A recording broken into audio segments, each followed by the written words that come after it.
Exodus 16. The whole Israelite community set out from Elim and came to the desert of Sin, which is between Elim and Sinai, on the 15th day of the second month after they had come out of Egypt. In the desert the whole community grumbled against Moses and Aaron. The Israelites said to them, "If only we had died by the Lord's hand in Egypt. There we sat around pots of meat and ate all the food we wanted. But you have brought us out into this desert to starve this entire assembly to death." Then the Lord said to Moses, "I will rain down bread from heaven for you. The people are to go out each day and gather enough for that day. In this way I will test them and see whether they will follow my instructions. On the 6th day they are to prepare what they bring in, and that is to be twice as much as they gather on the other days." So Moses and Aaron said to all the Israelites, "In the evening you will know that it was the Lord who brought you out of Egypt.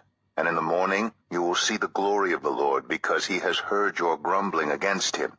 Who are we, that you should grumble against us?" Moses also said, "You will know that it was the Lord when he gives you meat to eat in the evening, and all the bread you want in the morning, because he has heard your grumbling against him. Who are we? You are not grumbling against us, but against the Lord." Then Moses told Aaron, "Say to the entire Israelite community, 'Come before the Lord, for he has heard your grumbling.'"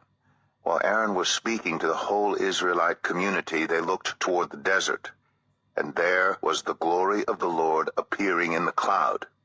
The Lord said to Moses, "I've heard the grumbling of the Israelites. Tell them, at twilight you will eat meat, and in the morning you will be filled with bread. Then you will know that I am the Lord your God." That evening quail came and covered the camp, and in the morning there was a layer of dew around the camp. When the dew was gone, thin flakes like frost on the ground appeared on the desert floor. When the Israelites saw it, they said to each other, "What is it?" For they did not know what it was. Moses said to them, "It is the bread the Lord has given you to eat. This is what the Lord has commanded.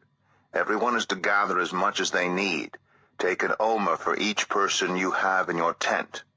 The Israelites did as they were told. Some gathered much, some little.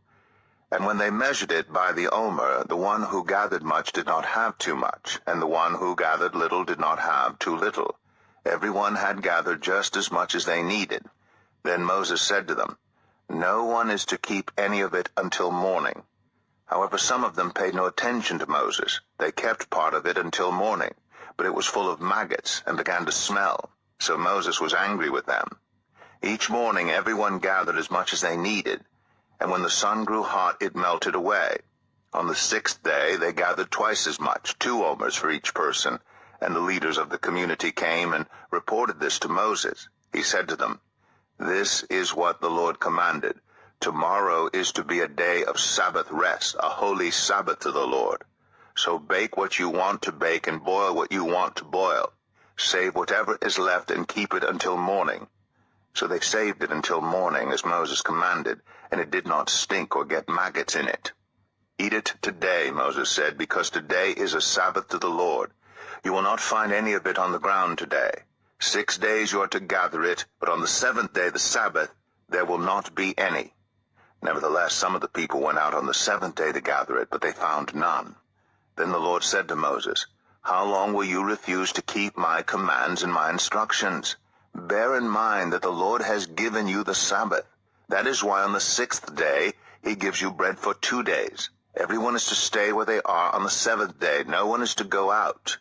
So the people rested on the 7th day. The people of Israel called the bread manna. It was white like coriander seed and tasted like wafers made with honey. Moses said, "This is what the Lord has commanded. Take an omer of manna and keep it for the generations to come, so they can see the bread I gave you to eat in the wilderness when I brought you out of Egypt." So Moses said to Aaron, "Take a jar and put an omer of manna in it, then place it before the Lord to be kept for the generations to come." As the Lord commanded Moses, Aaron put the manna with the tablets of the covenant law, so that it might be preserved. The Israelites ate manna 40 years until they came to a land that was settled. They ate manna until they reached the border of Canaan. An omer is 1/10 of an ephah.